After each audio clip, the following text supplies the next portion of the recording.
Hello, welcome to Family We've Got Your Back. I'm Michelle Christensen. I'm Trent Christensen. Hey, same last name. Crazy. Huh? Yep. Guess what? We're going to be married 25 years next month. True. Do you know how we can remember our anniversary? It's because it's a quarter of a century? No, it's because we were married in 2000, and so whatever year it is, that's how long we've been married. Except for January. Right. Right. Isn't that exciting? It's exciting that we've been married for 25 years. I'm just saying a lot of men forget how long they've been married. You don't have to. You don't have to put any effort into thinking. Of course, so I'm like, if there was a person to do that, it would be me, though.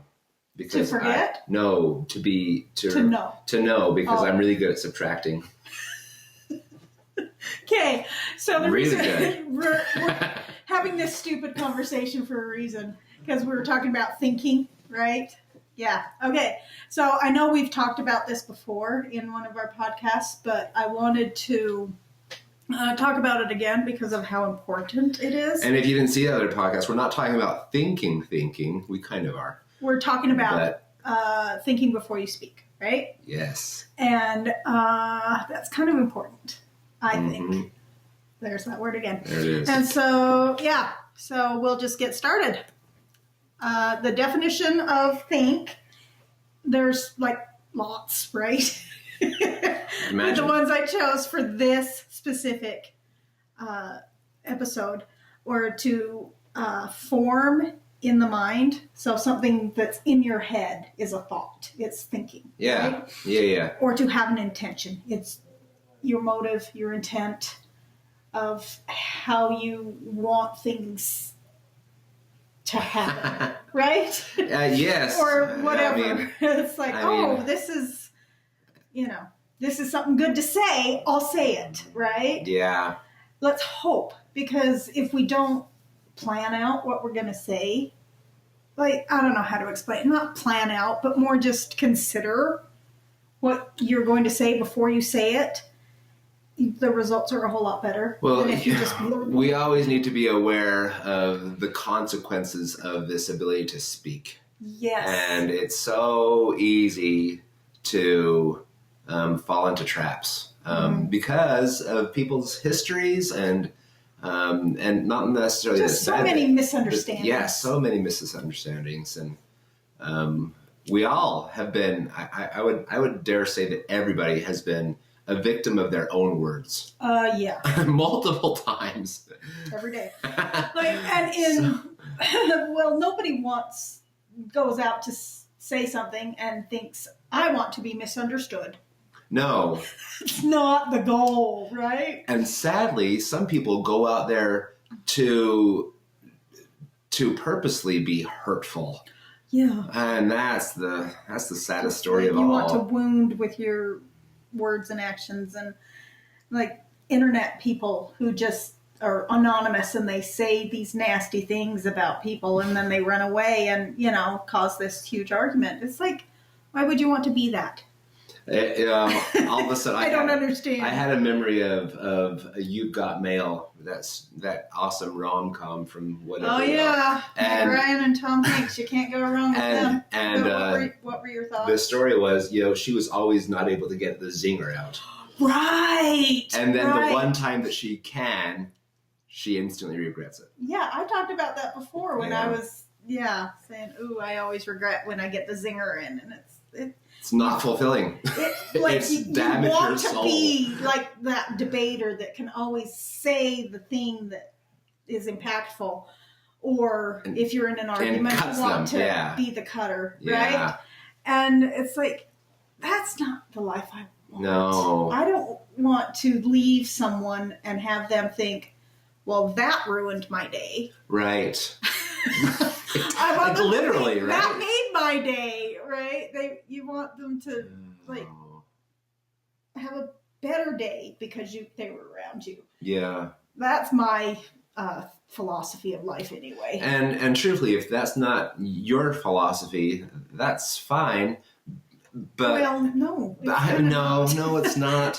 But I'm just saying, the happy life is going to be much more rewarding. Yes. And your the uplifting life yes, your relationships and the way you feel about yourself and your relationships and even if you don't know how you impacted other people, just your motive to make the world a better place, right? Yeah, and have right. people be better off than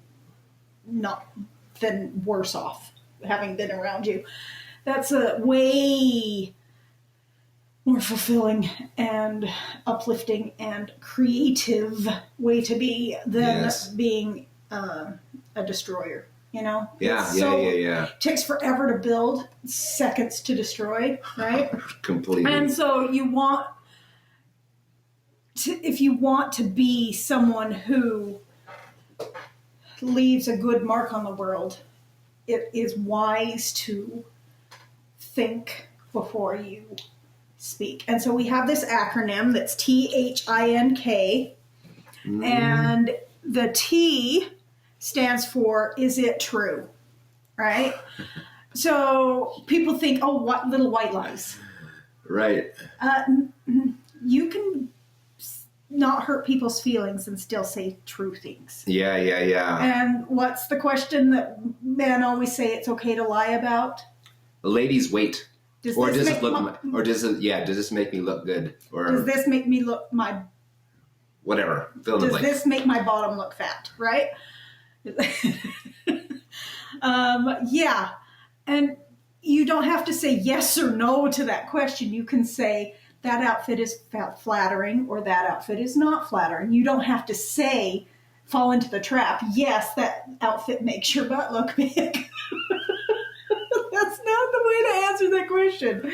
You know, they want an honest answer from you. And if you lie to them, they will not trust you. Yeah, it's so easy to lose trust if you're not truthful. Yeah. So if you want to be trusted, don't lie. And if you lie, the human race loses credibility. Yeah. Right? Like, what cop believes that you're telling the truth when you get pulled over and say, oh, I didn't realize that the speed limit had dropped. Yep. Or, whatever. Yeah, we live in a pretty jaded world. Everybody lies. Stop it. Sorry, stop it. Be honest. Yeah, just be honest. Be honest. And once again, there's smart ways to be honest, but still still communicate even a hard truth. Yes. You know? Yeah, the truth hurts. Well, don't do so intentionally. Right. Don't glory in that hurt. Right. Glory that you can share something and have somebody, if they're asking you that kind of question, there's a little bit of vulnerability on their part. So why would you want to squash that? Yeah, be careful with your truth. Mm-hmm. And I'm not saying like sugarcoat it or anything like that, but you do need to be tactful. Yeah. Let's put it that way. Be tactful in your truth. Yep. And if it's not true, don't say it. Okay? H is the next one in think. It's helpful. So is what you are going to say beneficial in some way? If it's not, then you probably shouldn't say it. Like, I mean, not everything is going to be life-changing and world peacemaking, but whatever. But so just think about, is this going to be of benefit in any way? And along with helpful, there's a time and a place for different communications. I just think, there's spinach in your teeth. Is that helpful? Again, it could be. And it's true, it right? could be really helpful. It could be really helpful and really true. But you could whisper. Or a or do this or something, right? So it's like, yes, it's helpful, but you don't need to announce it to the room. So again, tact. Yeah. And so the next one is it's inspiring or important. Sorry. Yeah. A lot of people just say fluff words all day. Yeah. They just talk to be heard and with no real substance. Yes. And I was like, I could go a full day without listening to 8th graders ramble. You could go the whole day without hearing anything of value. No, I mean, yeah. Probably. I mean, I literally, I think there's some days when I go from one class to the next and I hear nothing that is impactful in any way. Yeah. And because it's just teenagers rambling about whatever. It's like, does this really matter? Does what you have to say have value? Mm-hmm. Does it uplift? So I personally use inspiring in mine, but if you want it broader than that, then important, mm-hmm. right? But yeah, does what you have to say have value or uplifting, or is it uplifting, right? Oh man, and the consequences of it not being, because like I said, I've already labeled some of my students as, I know, it's true, as ramblers. And if they're saying something, I'm more likely to discard what they're saying because it's... What? Sorry, I'll stop. Is that important or inspiring? Yeah.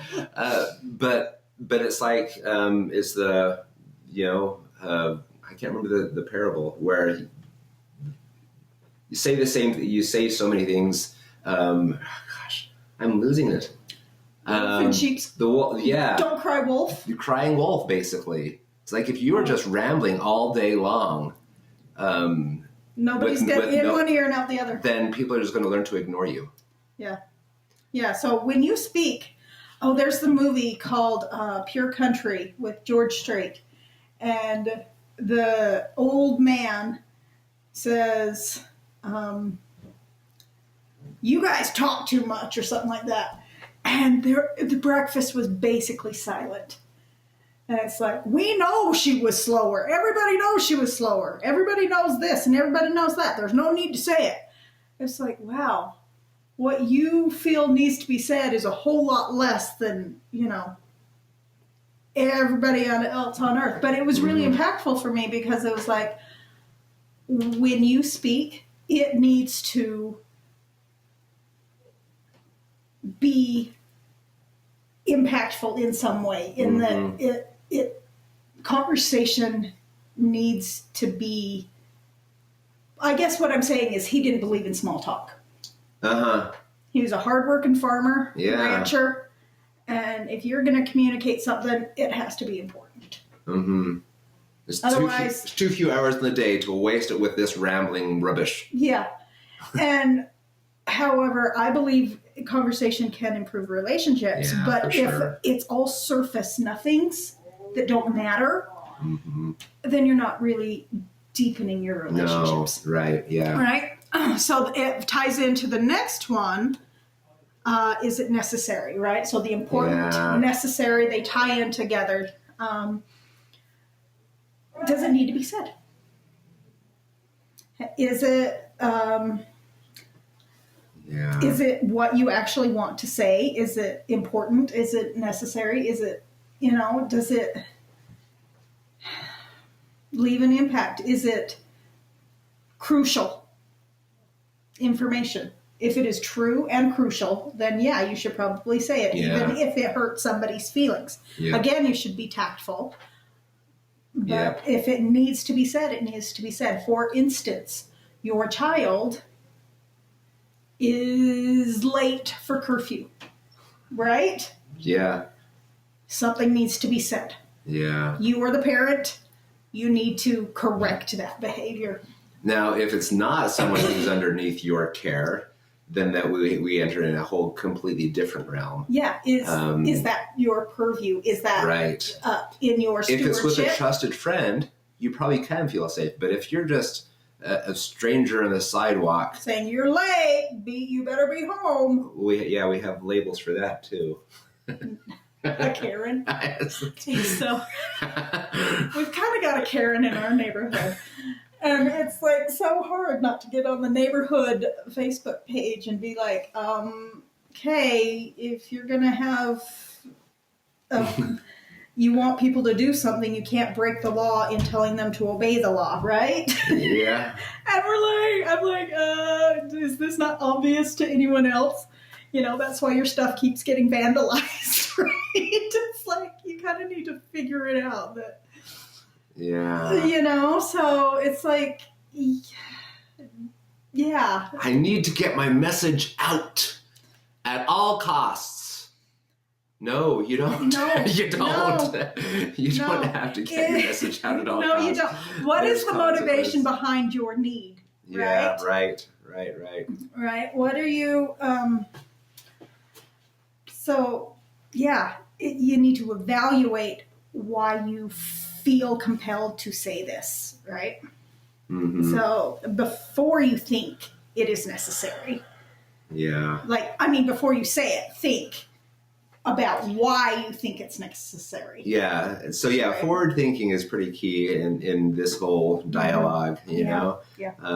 Because if you don't think about the consequence of your actions, and if the consequences of your actions are not going to be uplifting, then you might want to consider another route. Yeah. Okay, and so our next one, come on, go. It doesn't like me. Yeah, it's been fine. Well, it doesn't like me. Oh, nope, you're going backwards. There we go. Okay, is it kind? Yeah. Now, we're not saying that everything you say has to be kind. Right. And not all of these need to be met if you're going to say something. Like, giving a compliment. That's probably not strictly necessary, but it is inspiring or uplifting, right? Yeah. I try as long as it's true. As long as it's true, and then hopefully another one, right? Like inspiring or kind or whatever. As long as it's true, then you can, that's your next filter as to what to say. So if it's true, go ahead and say it possibly. Right? Yeah. So not everything has to be kind, but it is a good idea to try to be not offensive. Right. On purpose. I have so many interactions with my students once again that I'm trying to be kind about it, but there has to be some kind of reality check that happens. Because if I see a kid and they're not even trying, to do something, isn't that kind of me to tell them you really need to try harder? Yes, it is kind. They might not perceive it as kind. Right. Because they can't see into the future and recognize, if I don't learn this stuff, then, Well, it's more helpful than kind. Well. But anyway. Yeah. So you know what I mean, though. So not everything has to be kind, is what you're saying. But it does need to be tactful. Yeah. And with freedom of speech, the reason we have it is, and people are going like all the way to the one side is, if you say something offensive, you shouldn't say it. And that's kind of not true, because every time you open your mouth and have an opinion or take a stance on something, you're going to offend someone else. It's not your intent to offend. No. But every time you open your mouth, you run the risk of offending someone. And so that's not the gauge, whether you should speak or not, as offending someone. Your gauge is it my intent to hurt? Or is it my intent to inform? Right? Yeah. It's like... Or do we at least come to some kind of respectable understanding of each other? Right. So, is your tone of voice. So when you are speaking, you need to be aware of your tone of voice, because 10% is the actual words you say, 90% is how it is said, like your body language, your tone of voice, the pauses, the cadence, right? Okay, thanks for that, by the way. Yeah, that wasn't me using body language. There you go. So is it your intent to hurt, right? Or harm somebody, or you... It's not your intent to hurt someone, but will someone be hurt?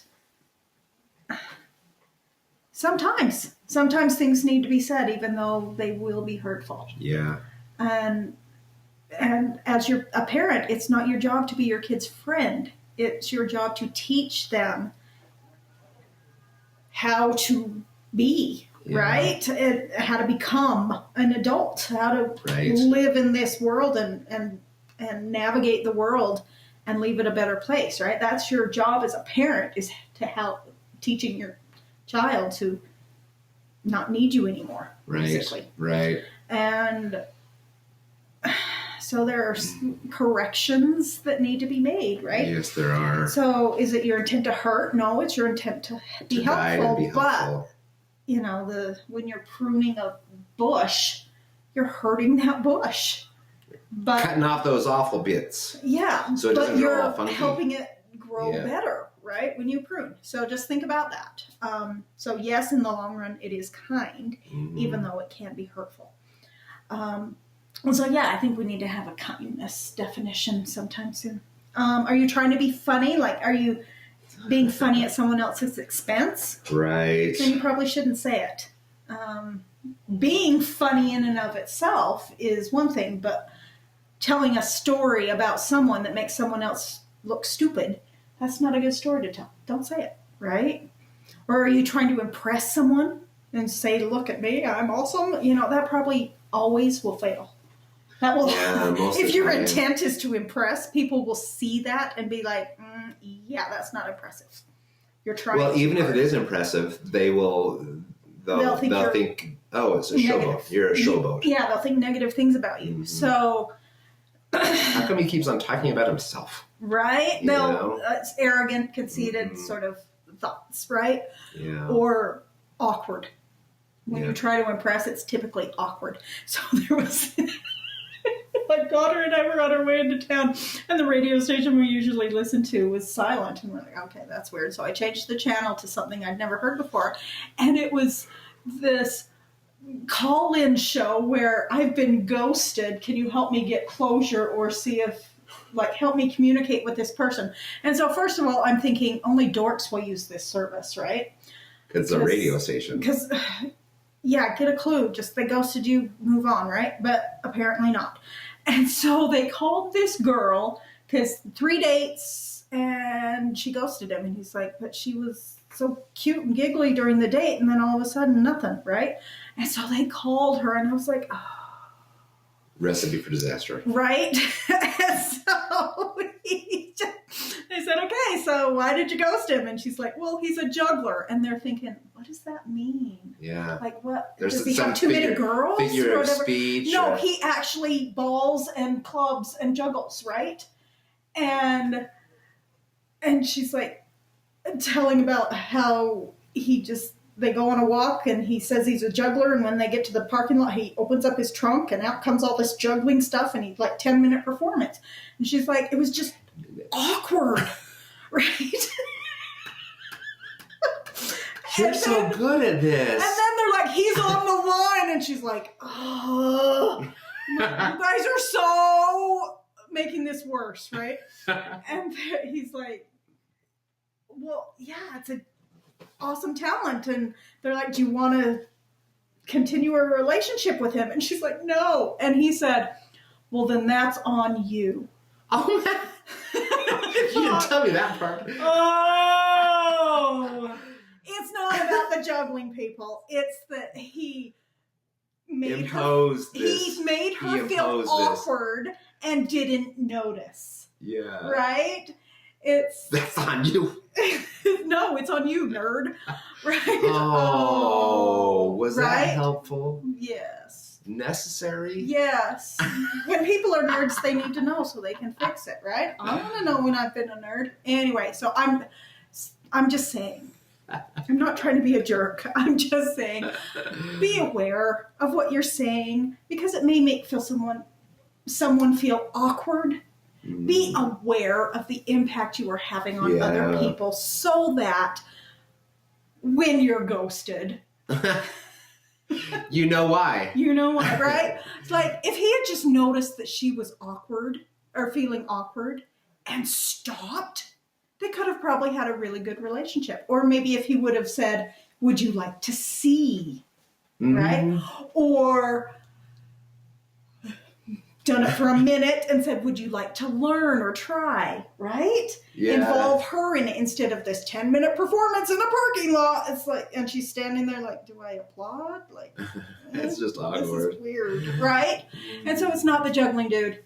It's you made her feel awkward. So anyway, because I'm a radio host and he's listening. Don't make people feel awkward, okay? So is it kind, right? Yeah. And so our last little bit of advice is listening is way more important than talking.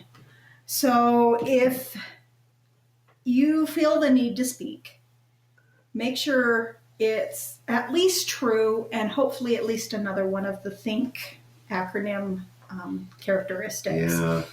And so the homework for this week is listen more than you speak this week. Try to understand, seek to understand before you seek to be understood. And see what impact it makes in your relationships. And that might take a while, to be honest with you. Yeah. You know, it's hard I'm a talker. Yeah. And, you know, it will pay dividends.